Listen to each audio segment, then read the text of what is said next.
성도님들 잘 지내셨죠? 네. 아이고 이번 한 주일 특별히 다사다난했던 정신없이 한 주일이 다 지나갔습니다. 그래도 자주 보니까 좋네요. 네. 앞으로도 여러 가지 교회 일을 만들어서 우리가 좀 안식일이 한 번이 아니고 자주 만날 수 있도록 했으면 좋겠습니다.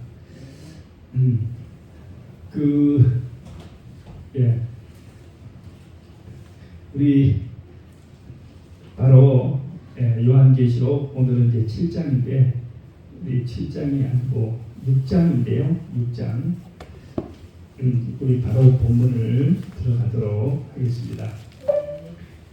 자, 이제 계시록이 중반을 향해서 이제 들어가고 있어요. 그래서 정신을 바짝 차리셔야 합니다. 우리가 그죠? 이 88 열차 롤러코스터를 타고 지금 이제 막 가속이 이제 붙으려고 하는 입구에 이제 딱 와 있습니다. 네. 자, 지난번에 우리가 했던 것은 4장과 5장에 뭐가 나왔어요? 하나님의 보좌. 하나님의 보좌 앞에서 24장로. 24장로도 있고 내생물도 있고 뭐 다 있는데 핵심적인 주인공은 누구였어요? 예수님, 어린 양. 어린 양. 죽임을 당한 어린 양이 거기에서 지금 뭐 합니까? 일종의 대관식 같은 그죠? 권세를 갖고 그 다음에 이 두루마리를 7인으로 친 두루마리를 뭐 할 수 있는 동합을 해제할 수 있는 권한을 가진 유일한 분으로서 이제 등장을 했습니다. 아멘. 근데 제가 그래서 이제 공부를 좀 했습니다 오늘. 오늘은 좀 자신 있게 있었어요.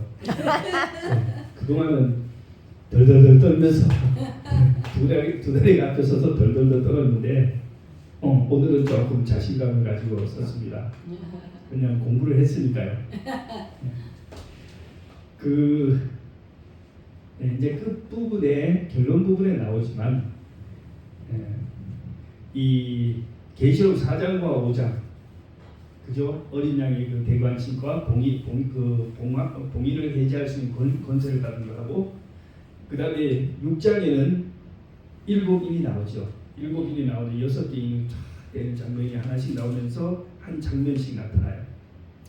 그 다음에 7장에 가면 이제 14만 4천과 헤일 수 없는 성도들이 나오는데 제가 제일 했던 것은 어릴 때부터 그냥 하나하나는 대충 알아요. 역사적으로 이것이 무엇이고 이것이 무엇이고 그런데 이게 전후 문맥이 도대체 어떤 관계를 가지고 있고 무슨 의미를 가지고 있느냐 하는 것을 제가 그것을 찾지를 못해가지고 그렇게 계시록을 어렵다고 생각했는데 적어도 오늘 이제 4장부터 7장까지는 그것을 찾았으니까요. 여러분께서 한번 잘 따라와 보시기 바랍니다. 아멘. 자, 계시록 6장에는 이제 7인의 이제 이 어린 양이 뭐합니까? 봉인을 하나씩 해제합니다. 봉인을 하나씩 해제할 때마다 하나의 사건들이 나타나죠, 등장하죠. 꼭 무슨 영화 같아요. 옛날에 본 그 영화에 무슨 주만지라고 하는 영화가 무슨 영화가 있는데 뭐 하나 하면 큰 장면이 또 막 펼쳐지고 또 조금 이따 또 하나 하면 또 다른 장면이 쫙 펼쳐지고 하는 그런 영화가 있었는데 아마 제가 보기에는 계시록에서 힌트를 딱 받아가지고 만든 영화인 것 같아요. 자, 1절부터 읽겠습니다. 내가 지켜보는 가운데 그 어린 양은 7봉인 가운데 하나를 떼시고 두루마리를 펼치셨습니다. 그러자 내 생물 가운데 하나가 천둥 같은 소리로 나와라 하고 외쳤습니다. 그리고 내가 보니 내 앞에 흰 말 한 마리가 있었고 그 말은 위에는 활을 친 채 멸관을 쓴 사람이 앉아 있었습니다. 그는 많은 전쟁에서 승리한 사람으로 또 이기기 위해 달려나갔습니다. 그랬어요. 굉장히 장면이 어때요? 참 좋은 장면이죠. 네? 말을 탄 사람, 흰 옷, 머리에 멸관을 쓰고 그죠? 그다음에 손에는 활을 들고 싸움을 할 때마다 이기고 또 더 이기기 위해서 달려나간다. 여러분 어떻습니까? 정말 대단한 그죠? 그래서 많은 사람들이 이 첫 번째 말을 탄 이분을 예수님이다 이렇게 많이들 해석을 해요. 그런데 이제 이 예수님으로 이제 해석을 하려면은 그 다음에 또 다른 말이 나오거든요. 또 다른 말이 나오고 다른 말이 그 말탄 자들이 계속 나오는데 그럼 그 다음 말들은 예수님일 수 없잖아. 너무 나쁜 사람들이 자꾸 나빠지니까. 그래서 이것을 일단 예수님이라고 해석을 하면은 굉장히 해석이 어렵습니다. 아는데요. 네. 그래서 자 일단은 본문을 다 읽고 나서 네 말을 다 읽고 나서 그다음에 우리가 해석을 보겠습니다. 자 두 번째 읽을 때입니다. 3절 그 어린 양이 둘째 봉인을 떼시자 둘째 생물이 나와라 하고 외쳤습니다. 이 생물은 뭐예요? 하나님의 보좌 그저 옆에 보좌 앞에 네 생물이 지난번에 있다고 배웠죠. 근데 이 네 생물은 적어도 에스겔서라든지 성경의 다른 곳에 나온 천사와 같은 존재로 우리가 생각할 수 있습니다. 다만 그 모습이 하나님의 보좌와 예수님의 품성과 이런 것을 대표하는 많은 복잡한 역할을 묘사하고 있는데 제가 보기에는 또 우리 많은 그 해석하는 분들이 생각할 때는 그것 실제로 그런 모양을 갖췄다기보다는 그 하나하나가 다 상징하는 것이다. 눈이 있고 바퀴가 있고 영광이 있고 그런 그저 소의 모양 사람의 모양 이것을 다 하나님의 속성과 예수님의 품성을 나타내는 그런 모습을 지닌 그 천사들이에요. 자, 이 천사들의 둘째 생물이 나와라 하고 외쳤어요. 그러자 이번에는 뭐가 나타났어요? 붉은 말이 나타났는데 그 말 위에 탄 사람은 세상에서 평화를 앗아갈 권세를 가진 자로서 이 정도 되면 누가 아니에요? 예수님이 아니죠. 아니에요. 사탄이에요. 사람들끼리 서로를 죽이게 할 수 있었습니다. 그는 큰 간을 받아서 손에 쥐고 있었습니다. 근데 사탄도 아니에요. 왜? 첫 번째 말은 뭐예요? 하얀 옷을 입고 이기고 또 이겼단 말이에요. 승리자. 그죠? 근데 두 번째 말은 조금 그만 못한 말인데 조금 더 나쁜 그죠? 그런 의미도 가지고 있어요. 세상에 더 평화를 빼앗아가고 사람들이 그죠? 전쟁을 하게 된다 이거죠. 그 다음에 이제 세 번째 말이 또 등장합니다. 세 번째 말은 그 어린 양이 셋째 봉인을 떼시자 셋째 생물이 나와라 하고 외쳤습니다. 그리고 내가 보니 검은 말 한 마리가 내 앞에 나타났는데 그 말 위에 탄 사람은 손에 저울을 들고 있었습니다. 그러자 내 생물들 사이에서 이렇게 말하는 소리가 내게 들려왔습니다. 하루 품삯으로 고작 밀 한 대 아니면 보리 쏠대밖에 살 수 없는 뭐다? 기근이다. 하지만 올리브 기름과 포도주는 훼손시키지 말고 그대로 두어라. 그렇습니다. 자, 다음은 이제 그저 이 세 번째 말은 그저 더 나쁜 말이에요. 더 무서운 상황이에요. 그다음 네 번째 말, 네 번째 일을 때는데요. 그 어린 양이 넷째 봉인을 떼시자 넷째 생물이 나와라 하고 외쳤습니다. 그러자 이번에는 푸르스름한 말이 내 앞에 나타났는데 그 말 위에 탄 사람의 이름은 죽음이었습니다. 그 뒤로는 지옥이 바짝 뒤따르고 있었습니다. 그들은 전쟁과 기근과 질병과 들짐승으로서 땅 위에 사는 사람들의 4분의 1을 멸할 수 있는 권세를 받아서 갖고 있었습니다. 그랬어요. 자, 참 흉측하게 생긴 그죠? 말이 나왔어요. 자, 그러면 지금 우리가 이제 요한계시록 다니엘과 요한계시록을 연구해 오면서 여러분들이 느끼는 것이 있죠. 다니엘 2장, 다니엘 7장, 다니엘 8장, 그죠? 다니엘 10장부터 11장, 12장까지 이 계시들은 다 무슨 특성을 가지고 있냐면 그 다니엘이 살던 시대부터 종말에 이르기까지의 시대적 사건을 역사적으로 쭉 설명을 해주는데 계속 뭐 하고 있어요? 반복적으로 설명하고 있죠. 이게 성경에 나오는 예언의 원칙입니다. 자, 다니엘서 2장은 신상의 모양을 해가지고 다니엘 시대부터 예수님의 재림까지를 쫙 보여주고 있죠. 그 다음에 다니엘 7장에 가니까 동물들의 모양을 가지고 또 다니엘 시대부터 또 언제까지? 이 마지막 시대까지. 그 다음에 다니엘서 8장에 가니까 또 수양과 수염소 하면서 또 쭉 나옵니다. 그러니까 어떤 동일한 시대를 뭐 하고 있어요? 시대적 사건을 계속 반복하면서 다른 측면으로 보여주고 있는 겁니다. 그렇게 해가지고 이것들을 네 개를 완전히 맞추면 아주 완전한 모습이 나타나는 것처럼 요한계시록도 그렇게 만들어져 있어요. 자, 그러면 지난번에 우리가 요한계시록 앞장에서 1장, 2장, 3장에서 뭘 배웠어요? 교회. 일곱 교회를 배웠잖아요. 이 일곱 교회도 역시 다니엘서와 같이 그렇게 보시면 되는데 언제부터? 계시를 받은 요한 시대부터. 그죠? 계시를 받은 그 전은 예언이 아니잖아요. 옛날 거는 볼 필요가 없잖아요. 옛날 그 계시를 받은 그 사람으로부터 마지막 시대에 이르기까지 사건을 쭉 보여주는데 지난번에는 7개의 교회로 하나님의 교회의 역사를 뭐했다? 보여주었다. 그러면 이번에 7인에 갔더니 또 7개의 인, 특별히 앞에 나오는 4마리 말로 뭐 하는 거예요? 4마리의 말로 그 7교회의 역사를 다시 한번 보여주는 거예요. 반복해서 보여주고 있는 겁니다. 그러나 뭐는 좀 달라요? 강조점이나 좀 그런 것은 달라요. 보여주는 측면이라. 그러나 시대는 똑같은 시대를 가요. 그래서 그렇게 하면 여러분들이 이 4마리 그죠? 말, 그 다음에 6개의 인이 의미하는 것을 쉽게 이해할 수가 있습니다. 예. 자, 혹시 우리 김영기 장로님 제 말이 이해가 되셨어요? 잘 모르시겠어요? 아, 실패했네요 제가. 지난주 못 오셨어요. 그래서 알려주실. 그렇죠. 자, 우리 이제 들어가면서 우리 교회는 그래요. 1학년하고 6학년이 다 똑같아요. 예. 한두 번 들으면 1학년, 6학년 수준이 다 똑같아집니다. 자, 첫 번째 흰 말인데 요거를 제가 오늘 공부 좀 했다고 그랬죠? 제가 예. 자, 7개의 교회 앞에 나왔던 7교회 혹시 에베소 교회, 성문화 교회, 버가모 교회 이거 들어보셨어요? 들어봤죠? 지난번에 한번 어디 와서 공부하셨어요? 네. 그게 역사를 말한다고 그랬어요. 교회의 역사를. 그런데 AD 31년에서 100년은 예수님이 승천하신 이후부터 마지막 사도가 죽을 때까지의 첫 번째 그 사도교회를 에베소 교회라고. 그 에베소 교회는 뭐 했어요?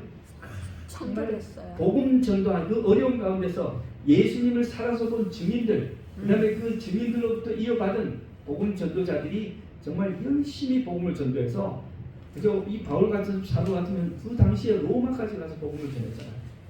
그죠? 그런 식으로 정말 복음 전도가 아주 눈부시게 확장되었던 오순절에 성령을 받아가지고 방언하고 병 고치고 그죠? 하루에 3,000명씩 얘기하고 우리 아멘. 읽었잖아요. 그런 것이 일어났던 교회가 에베소 교회입니다.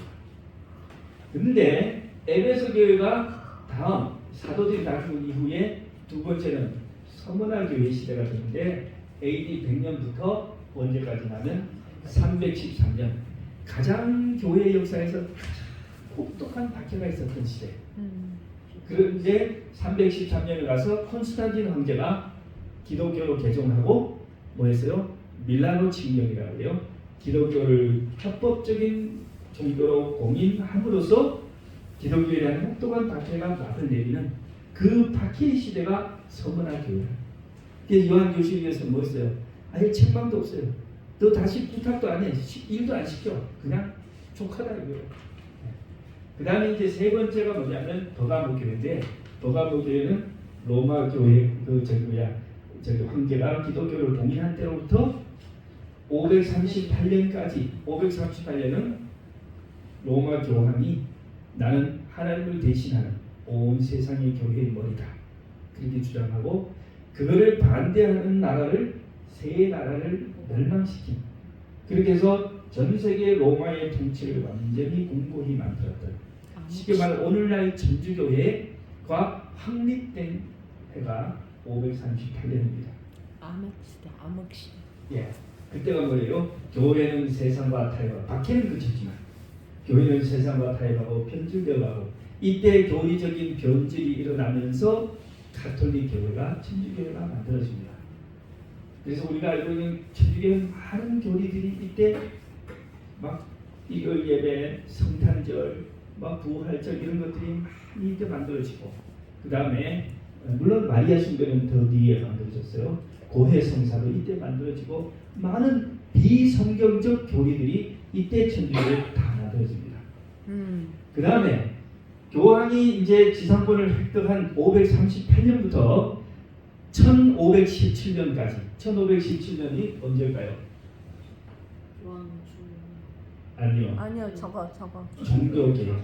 마르틴 루터. 예, 루터가 등장해서 종교개혁이 성공한 때입니다. 예, 538년부터 1500년 약 1000년이나 돼요. 그 긴 시간 동안 정말 교황이 자기 마음대로 세상을 떡주무르듯 하면서 그죠? 무수히 많은 기독교인들을 학살하고 그죠? 살해하고 핍박하고 박해하고 하나님의 성경을 바꾸고 그렇게 했어요. 자, 그런 다음에 오죽하면 세상 역사가들이 암흑시대라고 그렇죠. 종교 암흑시대라고 역사가들이 얘기했어요. 가장 어두운 시대입니다. 네. 그 다음에 종교개혁이 4대 교회는 종교개혁이 성공한 때로부터 언제까지요? 1798년 다니엘의 예언에 따라서 다니엘은 기원전 500년대 예언하기를 로마 교황이 뭐 한다는 거예요? 죽음, 예, 상처를 입는다고. 저거 한 다음 상처. 머리가 깨졌다가 538년 교황권이 등장 설립된 때로부터 언제까지? 1260년이 지나면 몰락한다고 그랬는데 538년부터 계산 정확하게 1260년이 지나서 뭐였어요? 교황권이 완전히 몰락해서 그죠? 프랑스 혁명 때 프랑스 군인에 의해서 체포되고 그 다음에 섬에 유배갔다가 그 이름에 죽는데 그로부터 천주교는 다시는 과거와 같은 그런 그죠? 권한을 행사하지 못합니다. 자, 다음 1798년 교황이 몰락한 때부터 1844년까지의 교회를 필라델피아 교회라고 하는데 1844년은 무슨 해예요? 셀러다. 교황권이 몰락한 이후에 뭐가 허용됩니까? 성경을 읽고 번역하는 것이 성경이 보급이 되면서 사람들이 그동안 감춰졌던 보지 못했던 다니엘서와 특히 다니엘서를 뭐 하기 시작했어요? 해석하기 시작했어요. 다니엘서를 연구하고 해석한 결과 1844년에 예수님이 다시 올 것이라고 하는 그러한 기대에 붙들어서 재림운동을 했어요. 그 재림운동이 물론 성경 해석의 착오로 인해서 실패를 했지만 그러나 뭐였어요? 1844년 이 놀라운 부흥운동을 통해서 결국은 우리 재림교회가 탄생하는 그러한 계기가 됐습니다. 자, 그러면 마지막 라우디게아 교회는 1844년부터 이제 마지막 교회예요. 예수님이 오실 때가 언제가 될지 모르지만 그때까지 있을 이 지상의 교회인데 라우디게아 교회는 게으른 것으로 하나님께 책망을 받았어요. 나태하고 게으르고 이 7교회 가운데 가장 박해가 없었고 가장 부유했고 가장 조건이 좋았는데 가장 뭐였어요? 영적으로는 나태했어요. 네. 그래가지고 하나님께서 내 입에서 너를 토하여 내치리라 회개하라고 그랬는데 여러분 여기에 중요한 게 한 가지 있어요. 그 요한계시록 3장을 한번 보겠습니다. 계시록 3장 라우디게아 교회에 보내는 마지막 기도를 한번 보세요.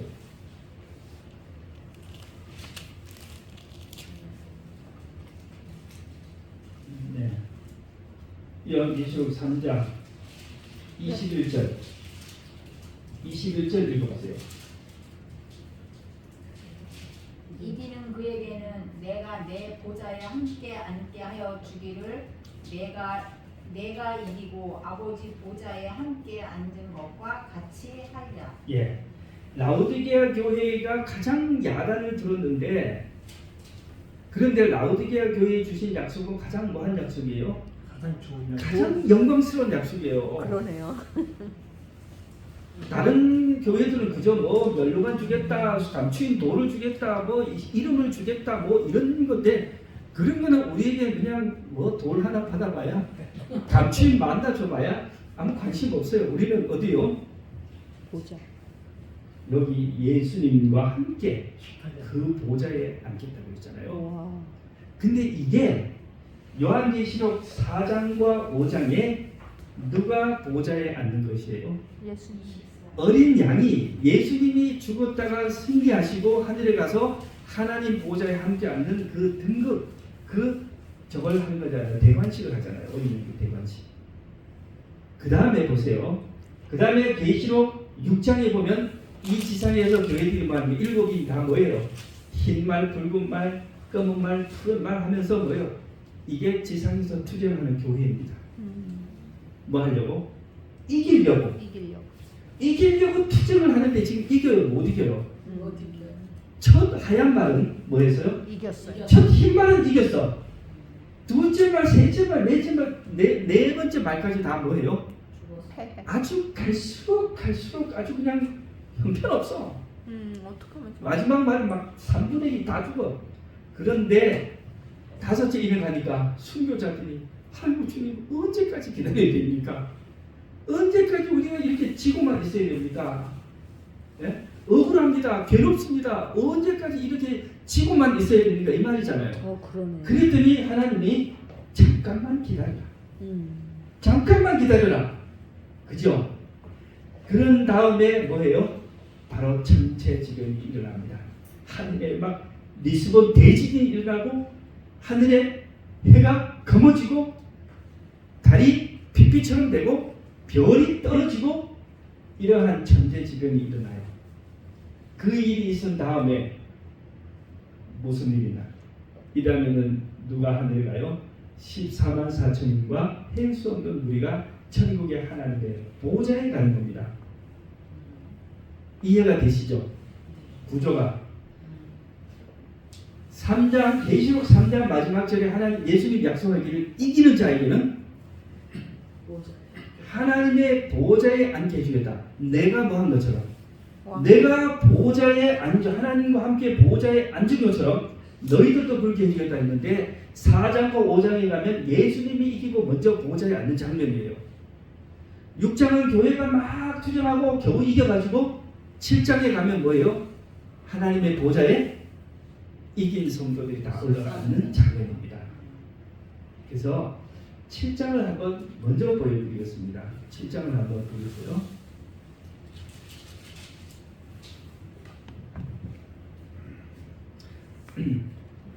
자, 7장은 여전히 여섯째 일입니다. 여섯째 일인데 계시록 7장 1절 이 일 후에 내가 내 천사가 땅 내 모퉁이에 선 것을 보니 땅의 사방에 바람을 붙잡아 땅이나 바다에 각종 나무에 불지 못하게 하더라. 또 내가 보니 다른 천사가 살아계신 하나님의 인을 가지고 해돋 이거는 이제 도장이에요. 해돋는 데로부터 올라와서 땅과 바다를 해롭게 할 권세를 얻은 네 천사를 향하여 큰 소리로 외쳐가로되 우리가 우리 하나님의 종들의 이마에 인치기까지 그러니까 하나님의 백성들 찾아서 머리에 인을 치는데 그때까지 세상 그것을 해하지 말라. 인 맞은 자의 수를 들으니 몇 명이에요? 14만 4천. 예, 14만 4천인데 각 지파에서 12,000명 이스라엘 몇 지파예요? 총 12지파인데 12지파에서 12,000명씩을 뽑으니까 14만 4천 명이 되더라 이거예요. 이 사람들이 지금 어디 갔어요? 하늘의 보좌에 갔습니다. 그 다음에 보세요. 이 일 후에 내가 보니 각 나라와 족속과 백성과 방언을 아무나 등이 셀 수 없는 또 큰 무리가 있어요.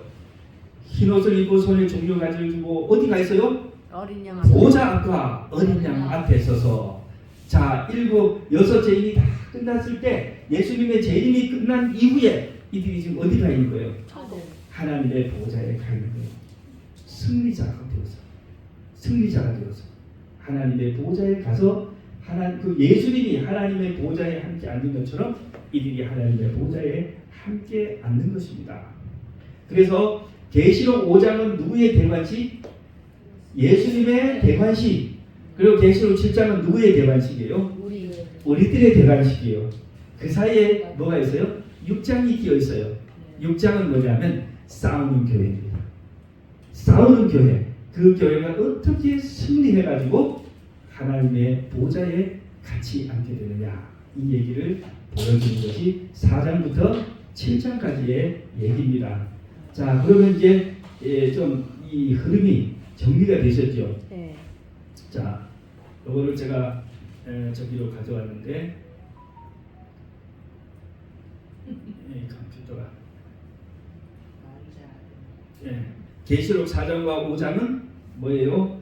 예수님이 이기고 하나님의 보좌 우편에 앉는 모습. 계시록 6장은 성도들이 이기고 있는 투쟁하는 모습이고, 계시록 7장은 성도들이 이겨서 이긴 성도들이 예수님과 함께 보좌 앞에 서 있는 모습. 이렇게 해서 딱 정리가 됩니다. 자, 그러면 이제 다시 여기로 돌아가서 좀 세부적으로 내용을 보겠습니다. 자, 첫 번째 흰말은 그러니까 아까 7개의 표를 다시 좀 보여드리겠습니다. 네, 준비는 잘했는데 이 컴퓨터가 좀 말을 잘 안 듣는. 자, 아까 제가 7교회 보여드렸죠. 이 7교회를 7인과 함께 이렇게 보시면 됩니다. 에베소 교회는 뭐와 같아요? 뭐예요? 흰말. 첫 번째 흰말입니다. 서머나 교회는 붉은 두 번째 붉은 말, 둘째 이름이 됐을 때 등장했던 붉은 말이에요. 핍박이 많아서 네. 피가 많이 pit박이 많아서 피 묻은 교회예요. 버가모 교회는 세 번째 이름이 청황색 말이에요. 교회가 타락하고 변질되는 거. 지금 제가 반대로 쓰세요. 이거 검은 말이 세 번째고. 맞아요. 네. Black hole. Third one. 공부는 열심히 했는데. 잘못 붙이네. 네. 자.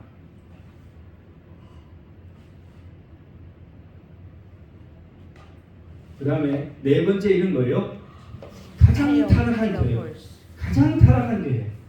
그 다음에 다섯 번째는 4대 교회에 대해서 특별한 언급은 나오지 않았지만 제가 생각할 때는 이때 성경 다섯째 일을 되실 때 뭐가 나오냐면 순교자가 등장하는데 이 순교자는 에베소부터 4대 교회까지 다 로마 교황 밑에서 천주교의 지배 아래서 로마 제국과 또 로마 교황 아래서 순교했던 모든 그리스도인들, 모든 순교자들이 제단 앞에서 하나님께 호소하죠. 하나님, 우리 피를 언제나 갚아줄 것입니까? 그죠? 그러자 예수님께서 조금만 쉬어. 너희 형제들도 또 뭐해서 순교해서 그 숫자가 찰 때까지 조금만 기다려라. 이렇게 얘기를 합니다. 자, 그 다음에 여섯 번째는 빌라델비아 교회인데 빌라델비아 교회는 여섯째 인, 제가 여섯째 인을 1, 2, 3으로 나눠놨습니다. 여섯째 인은 내용이 길어요. 그래가지고 자, 여섯째 인 첫 번째 내용은 빌라델비아 교회 시대. 빌라델비아 교회 시대에 뭐가 나타났어요? 해, 달, 별, 징조가 다 나타나죠. 그죠? 그 다음에 라우디게아 교회 역시 예수님께서 오시니까 라우디게아 교회도 여섯째 인. 그 다음에 천국에 가서 제2무의 하나님 보좌에 14만 4천과 셀 수 없는 무리가 모인 것도 역시 여섯째 인이에요. 그러다 보니까 여섯째 인에 제가 1, 2, 3을 나눠놨습니다. 그러면 요 정도만 이제 우리 성도님들 쫙 머리에 깨고 계시면 이제 계시록 읽으실 때 좀 뭐 하겠어요? 좀 쉽게 이해가 되실 겁니다. 자, 그러면 이제 다시 좀 우리 해석으로 돌아가서요. 자, 네. 자, 첫 번째는 흰말이 나왔어요. 에베소 교회라고 했습니다. 흰말 단자가 활과 멸류관을 들고 이기고 또 이기려 했다. 아멘. 정복과 승리의 상징이라는데요. 자, 순수하고 초대교회는 예수님 승천 이후의 사도교회는 순수하고 거룩하고 그 다음에 성령 오순절 성령을 받아가지고 너무나 작은 힘으로 너무나 강력하게 선교했기 때문에 복음을 그 당시에 전 세계로 퍼뜨렸습니다. 이걸 가지고 성경은 이기고 또 이기는 하얀 말이라고 했어요. 자, 그런데 자 넘어가겠습니다. 두 번째 말은 둘째 일 때니까 붉은 말이 나왔는데 이 붉은 말은 뭐예요? 땅의 평화를 제거하고 사람들이 서로 죽게 했다. 전쟁과 분명 나오는데 이것은 교회가 순교한 것입니다. 교회가 너무나 많은 박해를 받아서 너무나 많은 피를 흘렸어요. 예. 자, 예, 뭐 역사적인 거 밀라노 칙령으로 기독교 공인될 때까지 그죠? 박해가 공식적인 박해가 끝날 때까지의 얼마나 많은 그리스도인들이 박해를 받았는지 모릅니다. 예. 자, 세 번째는 검은 말이에요. 검은 말을 탄 자가 손에 저울을 들고 뭐 했어요? 밀과 벌이 나오죠. 자, 먹을 것이 없다는 거예요. 그죠? 밀과 보리가 가격이 뭐였다는 거예요? 폭등했다는, 먹을 것이 없다. 예, 이것은 뭐 실질적인 기근을 얘기하기도 하지만 영적인 기근입니다. 예. 기독교가 소위 기독교인 천주교가 뭘 다 제해버렸어요? 진리를 다 제해버렸습니다. 예, 그렇게 해가지고 참 사람들이 성경에 대한 무지, 다른 말로 영적인 기근이 온 세계를 휩싸고 있었습니다. 그 다음에 넘어갑니다. 네 번째, 청황생활 네 번째는 두아디라 교회인데 538년에서 16세기 그저 종교 계획이 성공할 때까지 이때인데 청황생활 탄자의 이름은 사망이고 뒤따르는 음부가 거부가 흉년 사망 짐승으로 땅의 인구 4분의 1을 죽였다. 아주 총체적 난국이요. 종합적인 그저 재앙인데요. 자, 이 그 천주교 중세의 종교 암흑 시대 동안의 사건을 뭐 우리가 얘기하려면 한없이 많은데, 자 여기 검으로 했는데 그리스도인들을 너무나 많이 박해했어요. 너무나 많이 죽였어요. 통계가 정확하지 않지만 어떤 통계는 5천만 명 이상의 그리스도인을 죽였다고 하고 천주교가 그 다음에 또 어떤 통계는 9천만 명 이상을 그리스도인을 죽였다고 합니다. 그러니까 여러분 그죠? 1억을 죽였다고 합니다. 예, 9천만 명 되고 1억이 아 그래요? 예, 가깝죠. 그 많은 그리스도를 죽이니까 생각을 해보세요. 1000년이 길기는 하지만 1000년에 얼마를 죽였다고요? 1억을 죽였다고 하면 1년에 얼마를 평균 역사를 한 거예요? 예? I don't know. 1년에 한 10만 명. 그죠? 1년에 10,000명이면 1,000만 명이고 1년에 10만 명이면 1억인데 그 당시 유럽의 인구가 뭐 얼마나 많았겠어요? 그렇게 많지 않았겠죠. 요즘처럼 사람이 흔치 않았는데도 1년에 한 평균 10만 명을 학살해 나갔으니 얼마나 많은 그저 피를 흘렸습니까? 그 중세 시대를 이렇게 표현한 거죠. 그다음에 흉년, 그저 검과 흉년으로 사람 죽인다고 하는데요. 유럽의 14세기에 흑사병이 발생해가지고 유럽의 인구가 3분의 1 죽었습니다. 그죠? 스스로 자기들이 학살해서 핍박해서 죽인 인구도 많았지만 또 뭐예요? 자연적인 흑사병으로 인해서 죽은 인구만 해도 유럽의 3분의 1. 그러니까 이 성경에 검과 흉년으로 4분의 1 사람을 해했다라고 하는 그 말씀이 성취가 된 겁니다. 그 다음에 이제 짐승이라고 했는데 성경은 다니엘서는 그 교황권을 뭐라고 예언했냐면 짐승이라고 했어요. 근데 짐승은 나라잖아요. 예, 성경에는 짐승 자체가 국가인데 여기 나오는 이 짐승은 뭐예요? 교황권. 그렇죠. 계시록의 13장에도 나오는데 다니엘서 계속해서 그저 바다에서 나온 짐승 또 머리에 뿔 달린 짐승 여러 형태의 짐승으로 묘사한 것이 전부 중세 캐톨릭을 의미합니다. 자, 넘어가겠습니다. 다섯째인 그렇게 해서 순교자들이 너무나 많이 죽어서 중세 종교 재판이라든지 개신교 박해라든지 그저 많은 순교자들이 그들이 물론 우리는 이것은 뭐냐 순교자들이 지금 어디 지옥에 가가지고 또는 천당에 가가지고 호소하는 것이 아니고 그것을 상징하는 것입니다. 순교자들이 이러한 그저 하나님께서 이 자신들의 그것을 심어 갚아주시기를 기다린다라고 하는 것을 하나의 상징하는 것이고 또 하나님께서 그것을 반드시 갚아주실 것이다 라고 하는 것을 의미하는 것이죠. 자, 하나님께서 여기서 뭐라고 말씀하세요? 조금만 더 기다리라. 종말이 가까웠지만 아직도 완전히 최종적 종말은 아니다 라고 하면서 여섯째 인이 되어집니다. 여섯째 인이 되어지니까 무슨 일이 있어요? 이제 그저 하늘에 하늘에 여러 가지 잠깐만요. 여기 한번 여섯째 기사를 조금 읽고 들어보겠습니다. 자, 여섯째 그 어린 양이 여섯째 봉인을 대시자 갑자기 큰 지진이 일어났습니다. 그때 태양은 검은 머리털로 짠 천처럼 아주 시커멓게 변했고 달은 온통 시뻘건 빛빛으로 변했습니다. 또 하늘에 떠있던 물 별들은 설익은 무화과 열매가 거센 바람에 흘려 떨어질 때처럼 산산이 땅으로 마구 떨어졌습니다. 뭐가 있어요? 태양과 해와 달과 별의 전체적인 이제 징조가 일어나는데, 자, 그것을 제가 역사적 사건을 좀 캡처를 해왔습니다. 리스본? 예, 리스본? 예. 첫 번째는 뭐냐? 1755년에 발생한 리스본 대지진입니다. 예. 이 1780년, 이제 1780년대는 뭐예요? 아무 로마 교황이 뭐 한대요? 망하는. 완전히 몰락해요. 성경적으로 그때부터 뭐가 시작되냐 하면 종말이 시작됩니다. 예. 성경의 모든 사건은 그때부터가 종말이에요. 자, 종말의 시작을 알리는 겁니다. 리스본 대지진이 그때 없던 큰 지진이 일어납니다. 자, 그때 그 당시 상황을 목격자들이 그린 그림들인데요. 대단하죠. 6만 명이 죽었다. 예. 예. 아, 여기도 설명은 제가 6만 명이 가져온 것 같은데 설명을 못 가져왔네요. 예.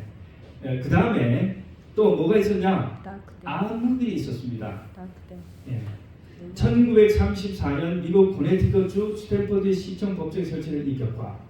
예, 이 벽화가 당시 암흑일 당시에 코네티컷주 의회에 있었던 유명한 장면을 묘사한다 그랬는데요. 당시 의원들은 대낮인데요. 뭐였냐면 대낮에 의회 회의를 하려고 국회에 모였는데 갑자기 뭐가 시작돼요? 갑자기 암흑이 시작되는 거예요. 뭐 앞을 볼 수 없어가지고 다 불을 켰어요. 네.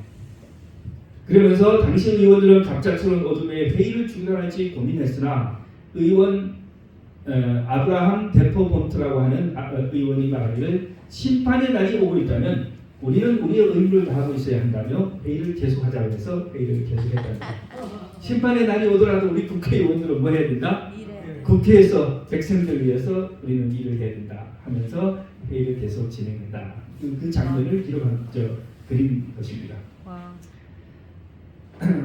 그 다음에 이 미국 암흑일에 대해서 좀 과학적으로 역사적으로 저걸 했는데요. 1880년 발생 지역은 미국 뉴 잉글랜드 전역 그리고 캐나다 일부 지역 이렇게 됐는데 오전부터 점점 하늘이 어두워져서 정오에는 거의 밤처럼 암흑이 되고 촛불 없이는 실내에서 아무것도 볼 수 없을 정도였고 새들은 보금자리로 돌아가고 가축도 잠자리 들고 사람들은 종말이 임박했다고 느꼈다. 그렇습니다. 예, 밤 12시가 되기도 전에 별이 볼 정도로 이제 밤에 회복이 됐는데, 자, 이때 사람들은 많은 사람들이 성경을 꺼내 회개하거나 기도했고 하나님의 심판이 다가왔다고 믿었다. 왜 그래요? 이 성경 말씀 6째 이럴 때 쉴 때 뭐요? 해가 어두워진다고 했잖아요. 이 예언을 기억하고 사람들이 그렇게 했어요. 조지 워싱턴 미국 대통령이요, 존 애덤스와 같은 미국 건국 초기 지도자들도 이 사건에 주목을 했다고 합니다. 커네티컷 주에서 방금 제가 읽었던 말씀이고요.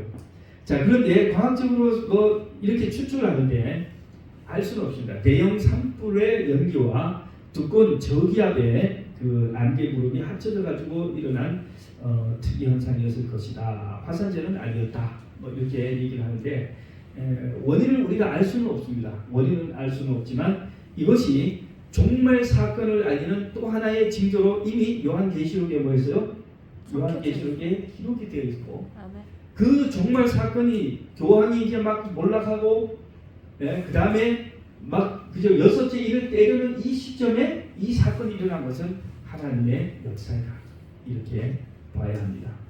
그 다음에 1833년 그 후에 무슨 일이 일어나요? 사자자리에 대유성우 사건이 일어났는데요. 이것도 위키피디아를 제가 찾아본 건데 엄청나게 많은 우리가 보통 보는 이 그저 별똥 떨어지는 정도가 아니고 소나기가 잠깐 몇 시간을 쏟아지는데요.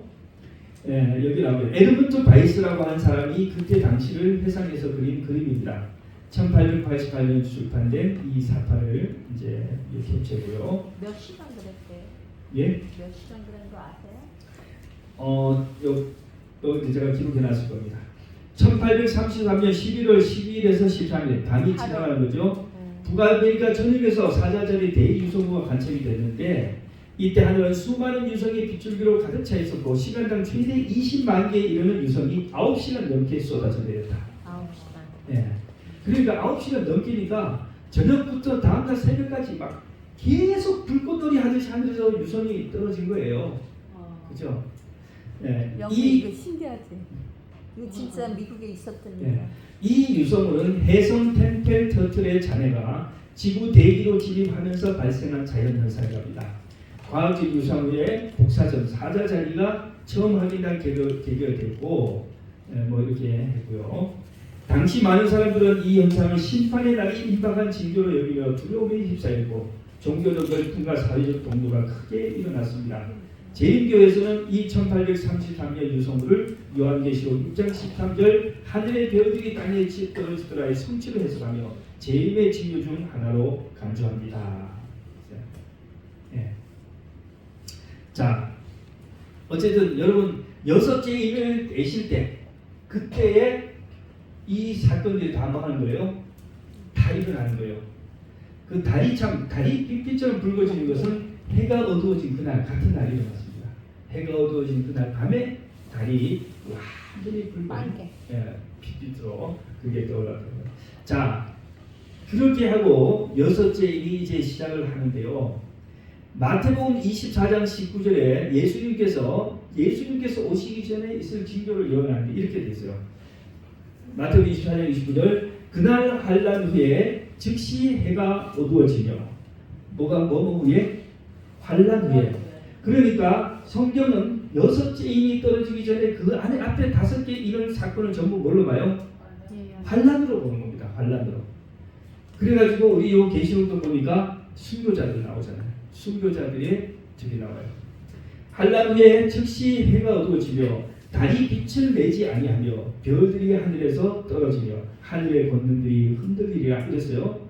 그때의 인자의 징조가 하늘에서 보이겠고 그때 땅의 모든 족속이 통곡하며 그들이 인자가 구름을 타고 능력과 큰 영광으로 온 것을 보래요. 이게 요한계시록 6장 방금 우리가 읽은 데하고 똑같은 말씀이에요. 하늘에 해와 달과 별의 징조가 있고 그 다음에 뭐합니까? 인자의 징조가 하나는 그죠? 천지에 막 격변과 함께 예수님 오는데 자 여러분 이걸 저도 읽으면서 이게 그럼 한 달에 있다는 말인가? 한 달에 있다는 말이 아니에요. 왜냐하면 여기 그날 환란 후에 그날 있다는 게 아니에요. 성경은 그것을 뭐라고 했냐면 연속적인 사건으로 붙어있는 것처럼 설명했지만 그러나 그것은 사실상 시간 간격이 많이 있다는 거예요. 그래서 제가 이걸 어떻게 이제 이해했냐면은 여러분 그 멀리서 그죠? 멀리서 예를 들어서 여기 뭐 그런 게 있나 모르겠어요. 자 집이 예를 들어 세 채 네 채가 나란히 있는데 여러분이 멀리에서 이쪽 측면에서 보면은 집이 꼭 뭐처럼 보여요? 한 채 있는 것처럼 보이잖아요. 그러면 가까이 가가지고 옆으로 가보면 그 네 집이 다 뭐가 있어요? 간격이 있잖아요. 그러니까 이 예언을 기록하는 초기에 2000년 전에는 다 그 사건들이 마치 한 날 있는 것처럼 다 기록했어요. 그런데 우리는 이제 그 사건에 아주 가까이 온 겁니다. 가까이에서 보니까 어떤 사건은 먼저 일어났고 리스본 대신이 먼저 일어났고 그 다음 한참 후에 뭐도 일어나요? 암흑일도 일어나고 그 다음 또 한참 후에 별 떨어지는 것도 일어나고 그러나 아직 누구는 예수님 오시는 인자의 징조는 아직 안 오고 우리는 이 사건과 사건 사이에 살고 있기 때문에 그것이 간격이 있다는 것을 알아요. 아멘. 그러나 옛날 사람들 2000년 전의 사람들이 기록할 때 이런 차이는 그들에게는 그냥 동일한 사건처럼 이렇게 연결된 하나의 사건처럼 그렇게 기록이 된 겁니다. 자 그렇게 해서 이 여섯째 인의 사건은 마태복음과 똑같아요. 환란 이건 뭐예요? 그전. 그 다음에 해와 달과 별은 여섯째 인의 사건. 그 다음에 인자의 징조가 그죠 하면서 인자가 예수님 직접 오는 것은 역시 여섯째 인의 그 뒤의 사건. 그래서 아까 제가 여섯째 인 사건을 1, 2, 3으로 세 개로 나눴습니다. 그죠? 자, 환란 전체의 징조 예수님이 오신 이 세 개가 다 뭐예요? 다 여섯째 인. 환란은 그전 사건이고 그 다음에 제가 여기 밑에 적었네요. 1번에서 5번째. 첫 번째에서 5번째는 환란이고, 여섯째는 첫 번째는 전체 징조, 두 번째는 예수님의 재림, 그리고 사실 세 번째는 하늘 보좌에 다다른 우리 성도들. 이렇게 해서 6장 7장까지 가게 되겠습니다. 자, 그러면 오늘은 여기까지 하고 마치도록 하겠습니다. 혹시 질문이 있으신가요? 시간은 다 됐지만. 그러면 예수님의 재림은 7째 이내 온다 이거죠? 예. 왜냐하면 일곱 번 숫자가 완벽한 숫자니까 항상 하나님에 연결되더라고요. 네. 여섯째 인과 일곱째 인 사이에 사실 이제 하늘 장면이 나오는데, 그것은 우리가 하늘에 가 있는 모습을 보여줘요. 그러나 예수님의 여섯째 인에서 예수님의 재림 장면이 나왔어요. 여기 보시면 보세요. 자, 여기 여섯째 인이 요한계시록 6장 6장 마지막 14절부터 보세요. 12절에 sixth seal. 예, 12절 13절은 아직 뭐예요? 이 전체에 일어난 징조고, 네. 14절은 실제로 예수님의 오는 재림입니다. 그러면 지금이네. 예, 우리가 살고 있는 그렇죠. 지금이에요. 예. 근데 우리가 이거 안 읽었죠? 요 조장 읽었습니까? 안 읽었죠? 왜냐하면 8장에서 7인이 나오거든요. 네, 8장에서. 8장부터 7째 인이 나오니까. 자, 그러면 우리 14절부터 한번 읽고 마치겠습니다. 그리고 하늘은 두루마리를 둘둘 말아 걷어치운 것처럼 사라져버리고 모든 산들과 섬들은 있던 곳 자리에서 다 없어졌습니다. 그러자 땅 위의 모든 왕들과 고관들과 장군들과 부자들과 세도가들과 종들과 자유인 모두 흑업지고 동물과 산속바 위에 숨어 산들과 바위를 향해 크게 외쳤습니다. 산들아 바위들아 제발 우리 위에 무너져 다오. 그래서 보좌에 앉으신 분께서 우리를 보시지 못하도록 우리를 숨겨 다오. 이거는 멸망받을 악인들이죠. 어린 양의 진노로부터 우리를 감추어 다오. 하나님과 어린 양께서 크게 진노하시는 날이 드디어 닥쳐오야 말았으니 누가 능히 건져낼 수 있으랴. 이렇게 하면서 이제 여섯째 인이 들어옵니다. 물론 7장에서 여섯째 인이 계속되지만 여기는 약간 삽입 장면이 나옵니다. 자, 그러므로 우리 성도 여러분, 이제 다 왔습니다. 첫째 인, 둘째 인, 셋째 인, 다섯째 인까지 계속 모였는데 열었어요. 계속 의인들이 패배하고, 그죠? 순교하고 그렇게 했는데 이제 우리는 어디에 살고 있냐? 그 순교와 박해 시대 다 끝나고 이제 천재 지도도 다 뭐했어요? 다 이루어졌고 이제 남은 것은 공중에서 재림하시는 예수님의 모습만 여기에 남아 있습니다. 특권이죠. 우리가 그 지겨운 그 박해 시대에 태어나지 않고 아멘. 마지막에 예수님이 다시 오시는 눈앞에 전에 오시는 그때 우리가 이 시대의 교회에 와 있는 거 아니에요. 그러므로 우리가 조금만 더 힘을 내시고 인내하시고 우리의 믿음을 세울 수 있도록 하십시다. 목사님 다음 주에 요한계시록 7장부터 시작해 주세요. 그렇죠. 7장. 리뷰 해가면서. 맞습니다. 7장은 좀 한 번 더 해야 되겠죠. 간단하게 해서 기도하고 마치겠습니다. 하늘에 계신 아버지 하나님, 일주일 동안 저희들과 함께 하시고 또 우리 교회 우리 동네 소풍도 잘 다녀올 수 있도록 축복해 주시고 보호해 주셔서 감사합니다. 아버지 하나님, 이 안식일 맞아 저희들이 주님 앞에 나와서 이 세상의 모든 일들을 잊어버리고 하늘나라를 바라봅니다. 주님께서 요한에게 보여주셨던 그 계시록을 오늘 우리에게 펼쳐 보여주시고 투쟁하는 교회, 승리하기 위해서 애쓰는 이 교회, 비록 우리는 결함이 많고 연약하고 항상 패배하지만 그러나 우리 하나님께서 이 모든 승리를 우리를 위해 이루어내신다는 것을 우리는 보았습니다. 아버지 하나님, 이제 정말 많은 성도들이 순교했고 진리를 고수하고 하나님을 위해서 생명을 바쳤습니다. 그리고 이제 세상의 마지막 더 이상 우리가 박해받지도 아니하고 우리가 더 이상 고통 겪지도 않고 다시 오실 예수님을 맞이하는 이 영광스러운 순간에 우리가 서 있습니다. 아버지 하나님, 우리의 눈을 열어서 이 세상을 바라보지 않고 하늘을 바라보게 해 주시옵소서. 아멘. 그리고 조금 더 인내할 수 있게 해 주시옵시고 아멘. 이 땅에서 잠시 자신의 쾌락과 자신의 안위를 위하여 하나님을 부인하는 일이 없도록 도와주시옵시고 아멘. 이제 잠시 잠깐 후면 만나게 될 예수님께 칭찬을 듣기 위하여 끝까지 충성하는 우리가 되게 해 주시옵소서. 오늘도 투쟁하고 있는 모든 성도들에게 함께해 주셔서 이 자신의 능력으로 승리하는 것이 아니라 우리를 위하여 싸우시는 예수님의 그분의 능력과 그분의 계획에 따라서 우리가 승리할 수 있음을 알고 오늘도 기도로 자신을 주님께 맡길 수 있게 도와주시옵소서. 아멘. 이제 오늘 밤 집으로 갈 때 주님 함께해 주시고 또 내일 안식일에 모든 성도들이 이곳에 모여서 주님을 찬양과 경배할 수 있도록 도와주시옵기를 예수님의 이름으로 간절히 기도합니다. 아멘.